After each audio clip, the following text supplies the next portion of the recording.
audio gathered here.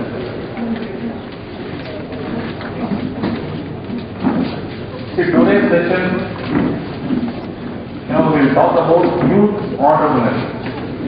So, we keep hearing about this word entrepreneurship very often. People talk about it, people aspire to become entrepreneurs. But we should first find a proper way into it, because the success ratio of an entrepreneur is not that healthy. If you properly do your homework and then enter into an entrepreneurship, the probability of you succeeding in an entrepreneurship is very high. Rather than, jumping into entrepreneurship without your homework, will decrease your probability of success. So a lot of you want to become entrepreneurs, that's your aim, that's why you have joined the business schools and you do, business courses. But a lot of people are not told the practical world out there, how it is. So I always believe in, before being an entrepreneur, first you should enter into intra-entrepreneurship. What is this intra-entrepreneurship? It's like, first you join whatever is your passion. You can make a study of that passion.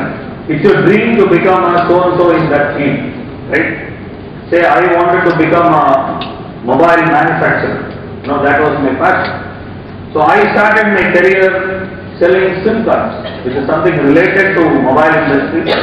Then I got to know about mobiles. I sold mobiles, I marketed mobiles, I was in sales. Then from that I acquired knowledge and then I became a manufacturer. But the probability of my success was, luck was on my side. The industry was booming, so it all happened.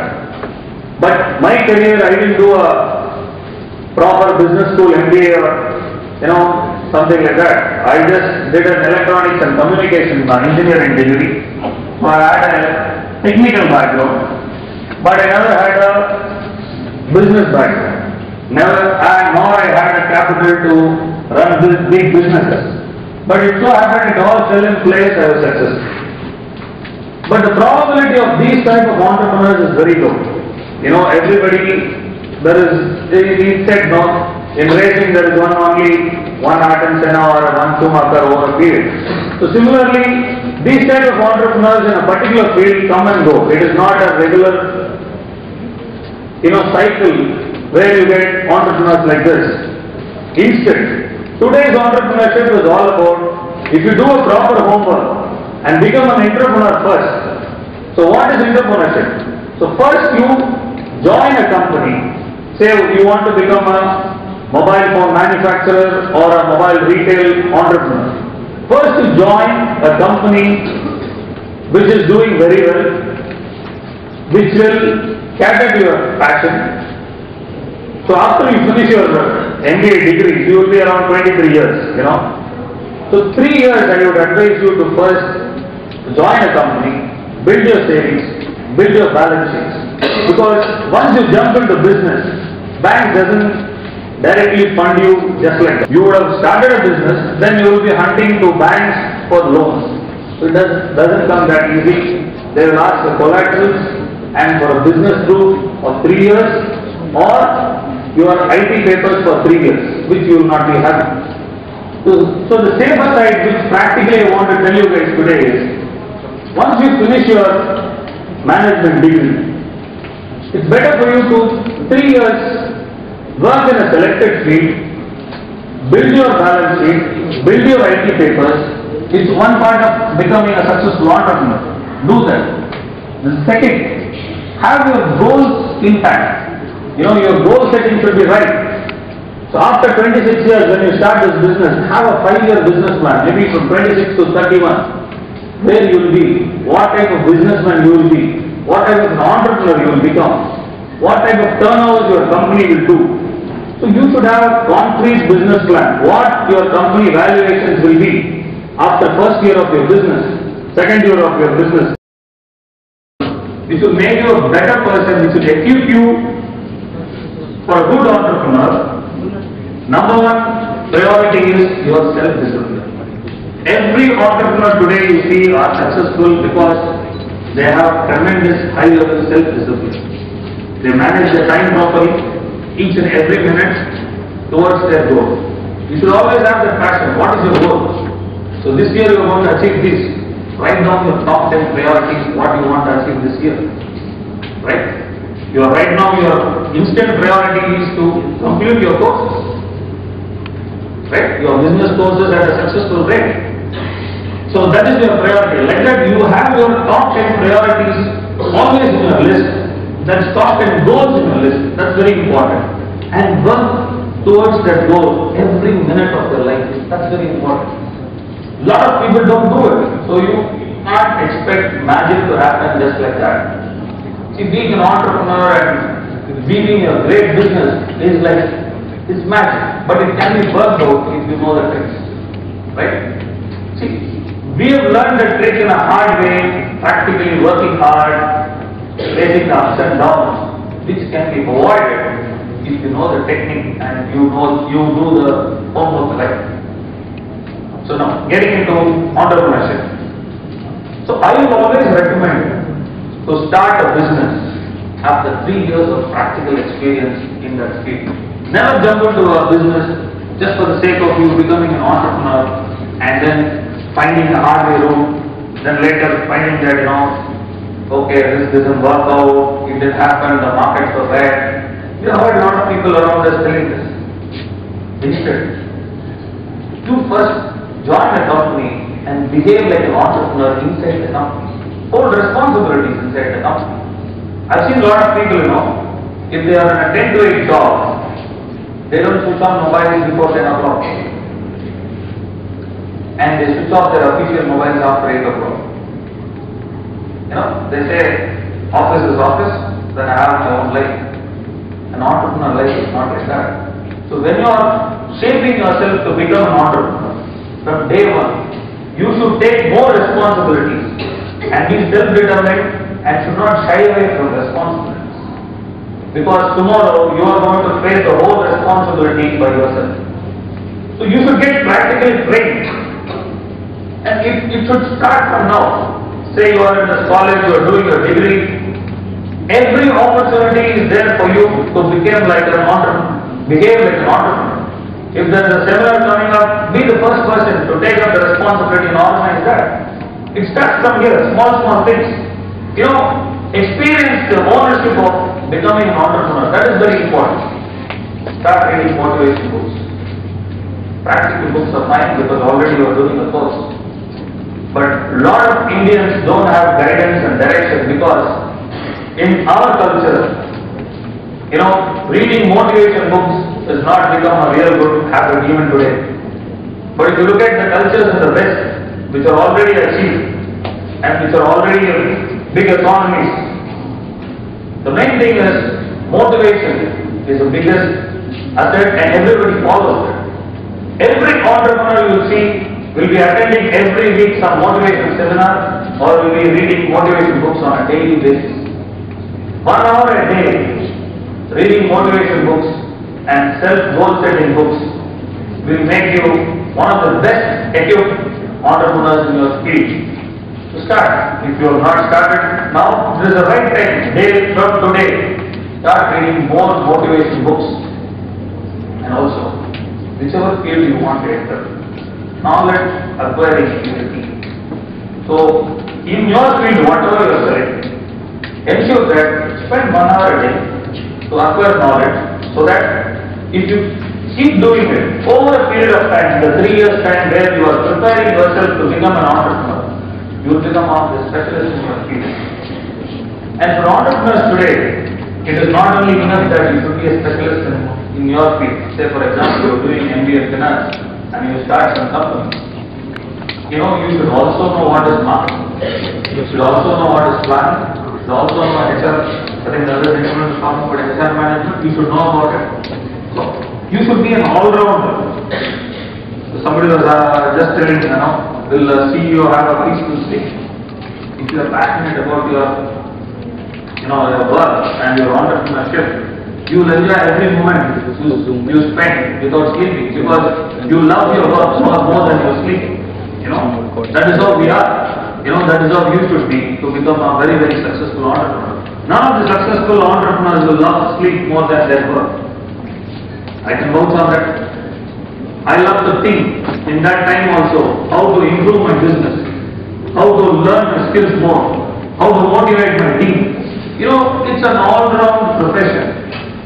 I should be a specialist in one field, maybe I am a technical specialist, but I should also know how to motivate my team, how to hire good people, what my HR manager might be doing, how my logistics is functioning, how my finance team is functioning, how my creative team is functioning, how my PR team is working. These are all will come under our corporate governance. See, corporate governance you will not get just by reading books. Fine, reading books gives you the base, gives you the knowledge. But when you work in a company, and a good company for 3 years and prepare yourself, you have to also observe parallelly every other department, how they are functioning. Right? If an HR department is functioning, you should know in and out of the HR department, how they are hiring people, how you can save cost by directly advertising with job portals and hiring people. Right? A lot of HR managers today have under and deal with some agencies which will keep on giving you manpower and they will keep paying you. But there are cost-effective ways to recruit people by paying 1/10 of that amount to some job portals where you get more efficient people with more talent at a lesser cost. But this will not be known to you until and unless you take time to develop knowledge in that particular field. Right? So becoming an entrepreneur, you think, just like that, you start some business, it will be successful. It will definitely be a disaster if you don't collect knowledge and acquire knowledge and become a better person. So coming back to where we started, about young entrepreneurship, that was the topic you wanted me to address to you today. So I always believe, as I said, instead of being an young entrepreneur with 3 years of experience, if you start any business, practical advantages will be number one, you can be self-sufficient in your finances. Right? When you start any business, you need a funding for the business. A lot of new innovative ways have come where people fund your business based on your projects and other things. But again, you need oxygen to run the business. So at any point of time, if your business needs funds, you should be able to arrange within 7 or 8 working days. That is only possible if you have a proper financial record in place. So when you join the job itself, you can take a small auto loan or some loan and maintain a record for 3 years and keep a very good financial discipline and maintain a personal statement where you have a very clear statement without any check returns or something like that. If you maintain a proper record, so when you start any business, whenever you want to infuse funds, it will be very easy for you to source funds from the bank. Right? So a lot of when I address, meetings like this, entrepreneurship meetings, or students who want to become tomorrow's business people, they always ask me, sir, I have limited funds, so how do I start? Don't start. If you have limited funds and you start your business, tomorrow you cannot pay your people. You cannot advertise when it is required for your business. You cannot hire the right technology to run your business.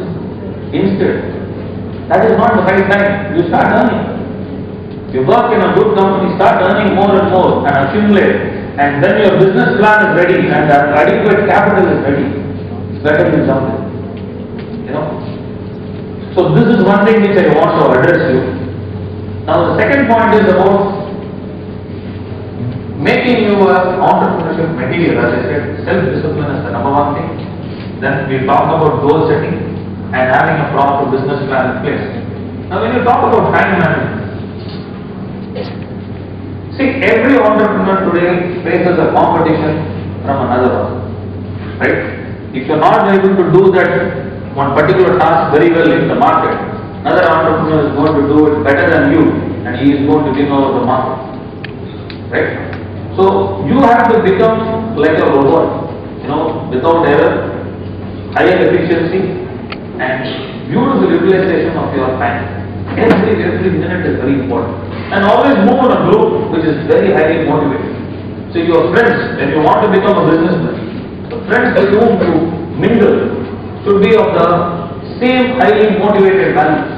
You cannot have a friend circle, when you want to become a businessman, you cannot have 3 friends in your circle who will always say, what you want to do business, you will never come up.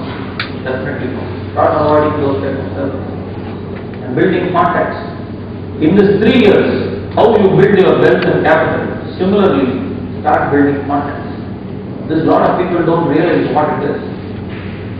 See, your contacts wealth is as equal and as important as your financial wealth.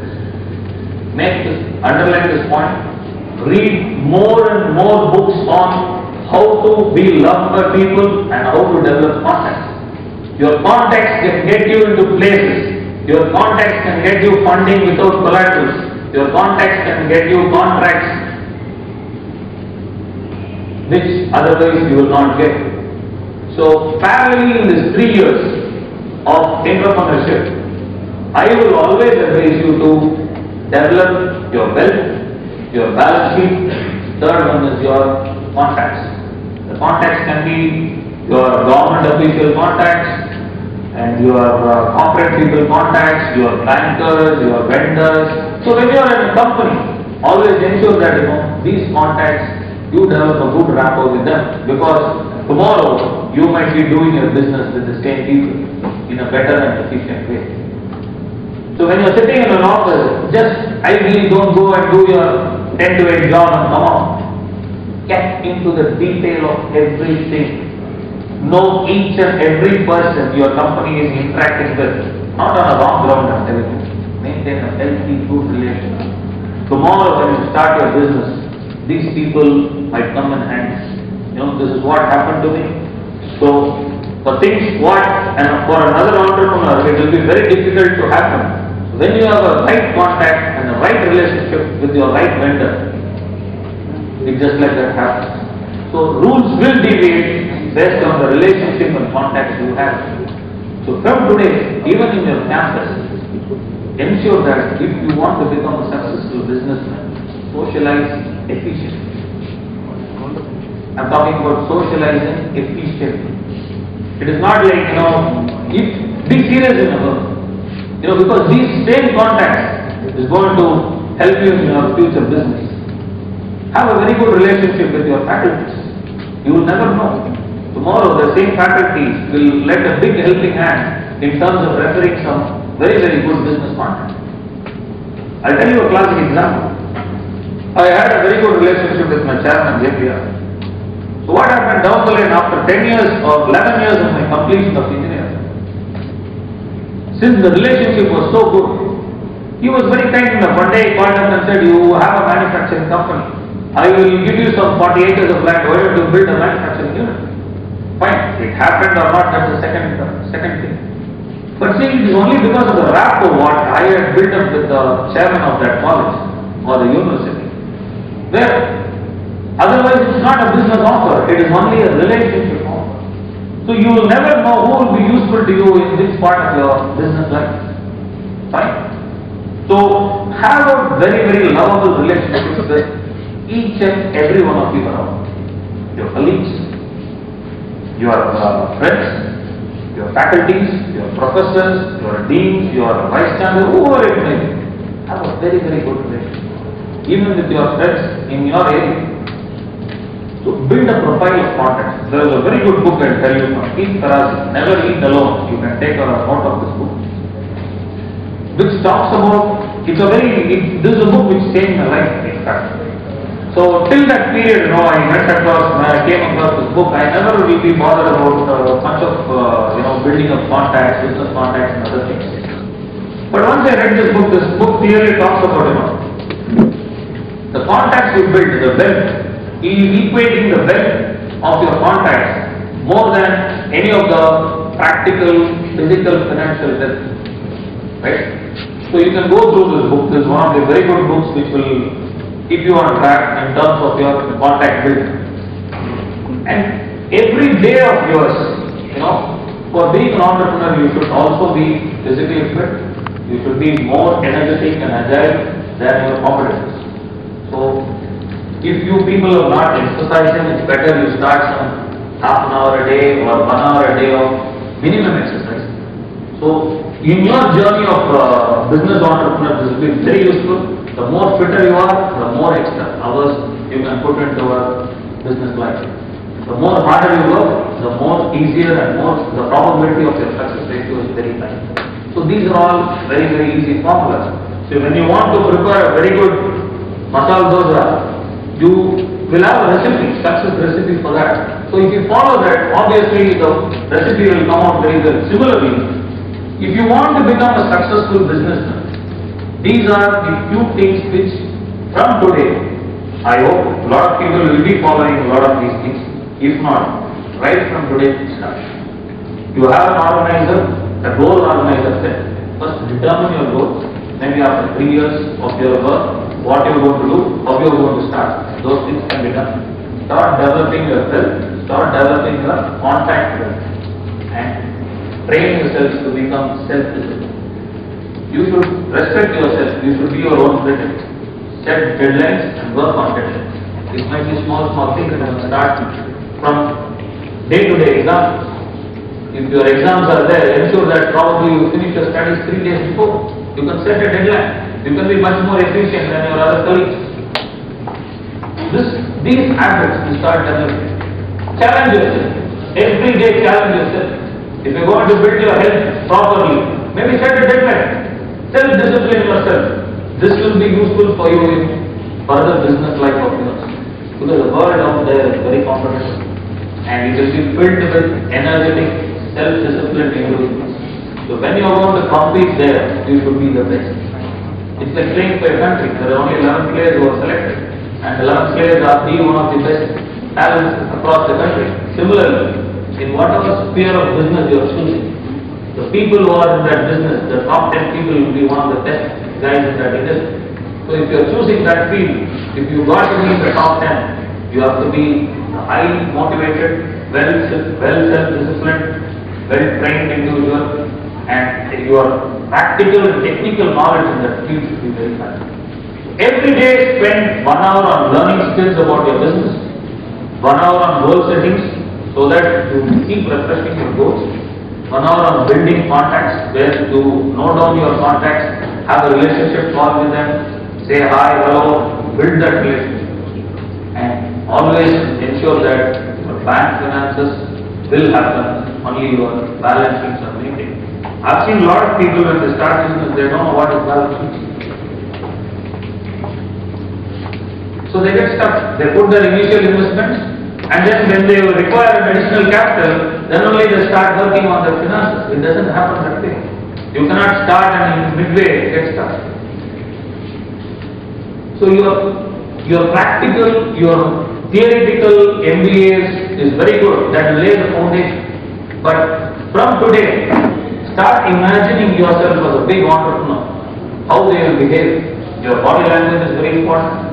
Because you have to motivate big teams. When you want to run mid-scale big industries or big businesses where thousands and thousands of people will be employed under you at the age of 26, 27, 28. So you might employ people with 10 years experience or 35, 45 under you. You should be able to motivate these people. So you should develop public speaking talents too. So if you are regretting to speak in public, it's better you start from your college. Speak in front of your friends, maybe 10 friends who will not criticize. So form a group, start speaking and motivating so that you have to start following these trends. Tomorrow when you conduct a meeting, you have to motivate your sales force. You will have 100 people sales force, and if you are as an entrepreneur, if you are not motivating them, I am sure the team will not perform. So if you don't have a motivating skill, so what you say to them? You will only keep hearing the reports and they will say this is not possible, that cannot happen. But the way you speak should energize and motivate them. So when I was running retail businesses, when the going was tough, we had 850 retail guys without any, because those days were not professional, because in retail field, You cannot afford to take 25,000, pay 25,000 or 30,000 and hire professionals. So what I used to take is, I used to manpick people from petrol bunks and those type of places. I used to train them. I used to make them dress well. I used to train them on the product and give them a fair bit of salary, and those guys are very loyal. But only thing is, they will, if you motivate these type of guys, they work like that. So that is what happened to me. They worked so hard, so my production went up. So I was doing a retail business that turnover of 150 crores a year. In no point of time, after 4 or 5 years of my starting date from my business. But in that, my motivating skills and speaking skills with my employees were the key. So as an entrepreneur, if you want to really have a big business with a big team, definitely you should have this skill. So it is not only building your contacts, not only have a proper goal setting, not only having a proper business plan, not only having your financial accumulation of wealth in place, but also your personality, your self-discipline, and also your speaking skills matter. Next we get on to corporate governance. Right? Earlier itself I touched upon that it is not only enough that you are a specialist in one field. So if I am an engineer, I start a business. It is not enough that I only know about the technicality of the product. I should know how to market the product. I should know how to hire the right people. So it is all easy said and done. Hire the best people and they will do the job. It doesn't happen so easy, right? If you don't know that particular field, that head will give you all yarn that markets are tight, you don't get the proper manpower, this, that, blah, blah, blah. Finally, he is not going to be productive. He will spend some 2 years time with you, he will make a right move, he will get a placement somewhere else and go, and you will be thinking and that division will not perform at all. Instead, you should know in and out of every division. As I said, you should know what is logistics, you should know what is marketing, you should know what is creativity, you should know what is peer relationship building, finance departments, each and every work. All these things, you should be an all-rounder. You should be an all-rounder. Without you being an all-rounder, you cannot run successful business. Practical knowledge comes into this. Okay? And time is very precious. You cannot waste time and learn things. Start from today. Start from today. Even customer relationship management, you should know what your CRM guy has, how he has to behave. There are very good programs coming on Discovery Channel where you will find CEOs going undercover to see their own business, how it is happening. Because they would like to even go and see the laborer, how he is behaving with his customers. Right? You have to spend 6 times more money to acquire one customer. Right? But with your good service, you can retain a customer by spending only 1 time. Right? So to retain your customers, you should also know customer relationship. Until and unless you also become a master of it, that will form an essence of the organization, which will be able to retain your customers. So once your business gets repeat customers, it is said that every business fails in the first year. If a business has to fail, it has to fail in the first 2 years. A lot of businesses, 80% of the businesses, they say, fail in the first 2 years. But due to the leadership skills and beautiful planning of the entrepreneurs, they are able to save this business and take it forward. Right? And also don't look at becoming, one day superstar, this, that, Always look at the jump into businesses which are having more probability to succeed. If you look at cricket, you find only in a decade, only a 1 star is a big star. Right? So the competition is so huge. Similarly, if you choose businesses, where the probability of succeeding is very difficult, the failure ratio is very high. Rather, when you choose a business line, ensure that the return of investment in those lines is good, the success ratio is good. So you choose that line. Be passionate about your work, nothing wrong. Right? I disagree with this point. People say, you be passionate, Right? But without your business having a proper operation, what is the use of being passionate in your business? If you are a very good, passionate art maker, if your art is not marketed, you'll struggle for a living. Do you guys get what I'm saying? Right? So if you choose a field which is not going to give you returns, which is not going to make you a millionaire or make you self-sufficient, give you, yes, fine, happiness, good. But only by having that passion without a return from the business will not take you far. So when you make a choice of which field you want to enter, see the longevity of the business. So you have to plan the business, choose the business in such a way that after 3 years you are going to jump into that business. Another 5 years, how that business will fare? Will that business sustain this length of time? For example, when Pages, was ruling Rus, when I was in my engineering, I finished my engineering that time. Pages were doing really well. Everybody used to have a pager. So if you have a pager, something wrong. Pages were okay. But when mobile phone technology came, right, all the pagers were finished. So when you are choosing businesses, you should also see this probability. You cannot afford to, invest crores of money and suddenly one day you find the industry is down. So make a note of this. Choose businesses which has a longevity. Okay. If you are selling services, fine, you can immediately change. So from tomorrow you can start selling cell phone connections. But look at the manufacturer. If you are a pager manufacturer who have invested crores of money in manufacturing facilities or manufacturing pagers, right? You should then be innovative. That is where innovation comes in.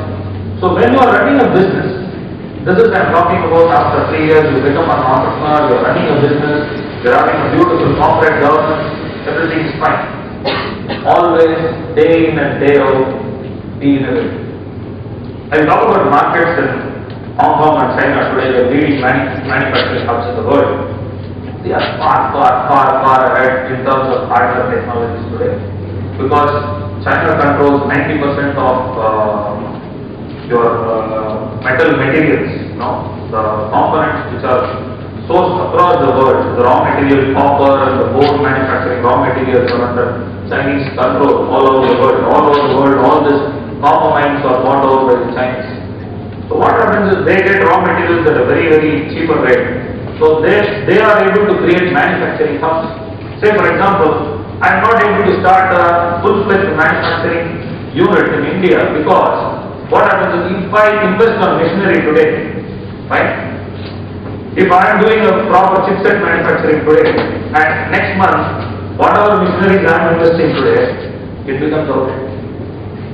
You will find another machinery coming in which will do the better chipset at a faster pace and will output more chipset manufactured in a day at 10% of this cost. So I will be forced to sell out this unit and go for a few weeks. So what happens today is we have to be very smart. So what Indian manufacturers today do is they don't set up a manufacturing electronics unit in India. They have a tie-up with manufacturers in Hong Kong or Taiwan or in Shanghai market, because what they do is they keep innovating on a daily basis, because for them the whole world is money. Right? If we have to create manufacturing hubs like that in India and the whole world comes to us, then we can be a better manufacturer. But till that time, the Chinese are ruling the roost today, because they get customers not only from India, they get brands which are manufacturing in terms across the world. Even today, Apple, the famous brand, you all know, his manufacturer is Foxconn, which is a Chinese-based company. So none of the leading brands today manufacture on their own. That is because of the Chinese have created such hubs. They keep updating the manufacturing facilities day in and day out. It's a classic example of innovation. Today I was given this topic of innovation. You have to be innovative. Today Chinese are innovative because 30 years back they started this company. Shenzhen was a small fishing village 30 years back. Today is one of the richest districts in the world. It is the best manufacturing hub in the world. You can get manufacturing of any device, GPS device, electronics, wireless, what you need, everything is available and everything can be manufactured. If you have quality R&D engineers and they have a factory, you have the formula, you can bring out any product. That is why I was able to manufacture the best, India's first projector mobiles, just starting from scratch. Because I had the technology, I had the R&D, and I had a tie-up. They are able to come out with a world-class product. Right? So everything they started this process 30 years back. So a businessman similarly has to start some years back. It is not that you start a business tomorrow, so you finish the college next day you start a business. It might sound good, but I never addressed that. I never addressed that. I have seen a lot of my colleagues who have done that, then in between they are stuck because they don't have a balance sheet to proceed further. So everything starts before, planned before, well in advance. Today Chinese is a classic example of how they are ruling the world in all manufacturing centers. So tomorrow you want to start a manufacturing unit, start studying now, in and out of that industry. We go for a question and answer session. So you have any doubts how to start or some areas where you have a clarification, I can explain you in detail how it can be done. So in a way that can be used. Good afternoon, sir. Good afternoon. Sir, I am doing chemical engineering second year. Okay. I am very interested in my subject and I love my subject. So, but I cannot go in industries where there are very hard to work. So I want to do something in industries in technical side. So what all jobs do I have? See, I would advise you, you have a very good technical knowledge. So in your person itself, I am able to find out that you don't want to become a business woman. Fine. So since your technical knowledge is quite good, you can take up a very good professional job and also develop your freelancing skills. Probably you can do thesis on technical knowledge, whatever you have, and you can submit your R&D work. So you can, fine-tune your technical skills and get deep into research and development. Because in the society we need everyone. We need businessmen.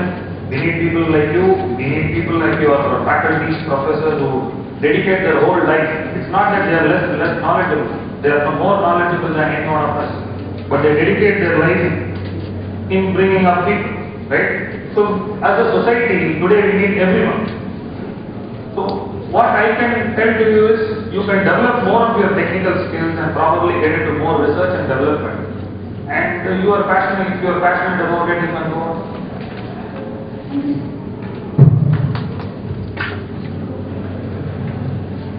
Hello, sir. I want to become an entrepreneur. Is it necessary that someone in my family should be in the same line? For example, is it necessary for my father or mother to be an entrepreneur? Then only I can shine in a particular line? No, it may not be. It can be also. But it is not an essential qualification for an entrepreneur. Definitely. So, if you have the passion, if you have the right plan, if you are able to dive in at the right time, you can become an entrepreneur at any point of time. Yeah, I want to see.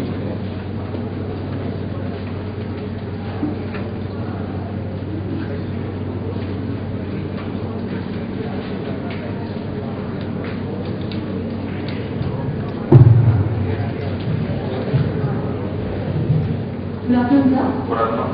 I have a passion. I'm passionate about starting a school here. And it is not like any other service. It requires lots and lots of money in crores actually. So it's obvious that I need to work for some years, maybe more than even 3 years, to have some good finance background. Do you think it is actually feasible? Because starting a school, you know how it is. It requires lots and lots of money. And you think it's feasible to, make it happen, make it possible, or should I just, start at a small scale and then build up, or should I start with the next task? What's your name? Nirupama, third year career. Yeah, Nirupama, see, first if you want to, that's your passion. The school is your passion. Probably you would have been inspired by somebody in your close circle who would have got a school. Something would have happened in your life, or somebody has motivated you, or you would have had a personality, who had started a school or a college, whom you would have admired. So this is called subconscious registering. So you want to emulate that person. But one thing you have to understand here is, starting a school is not that easy. Okay? You will have to have your business plan in place. First you put a business plan. I'm sure you know what is a business plan all about. So if you have a very detailed business, because school is a business, which is it will take very, very long time to deliver your return of investment. Right? So if your parents are healthy enough, who will keep pumping in loads of money without asking for a return for a period of time, definitely I think school will be a right investment there. You will be able to achieve your passion, which is to run a school.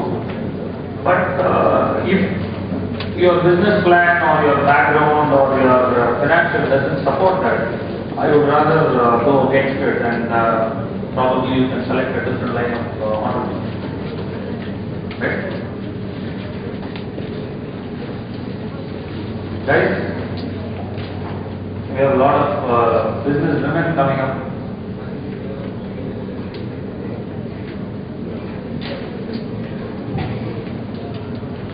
Good afternoon, sir.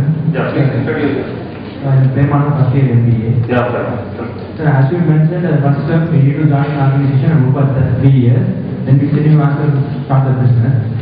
I do business now at the FM station. FM station. Okay. In the regional base. If I wait for 3 years, this business will be in a yearly business. Then I can't start. What is the solution for this? Coming to the point where I was covering, you have to see the longevity of the business. Say, for example, you are itself answering the question. You say after 3 years, this business will not be so lucrative. So what happens if you have jumped into that business? After 3 years,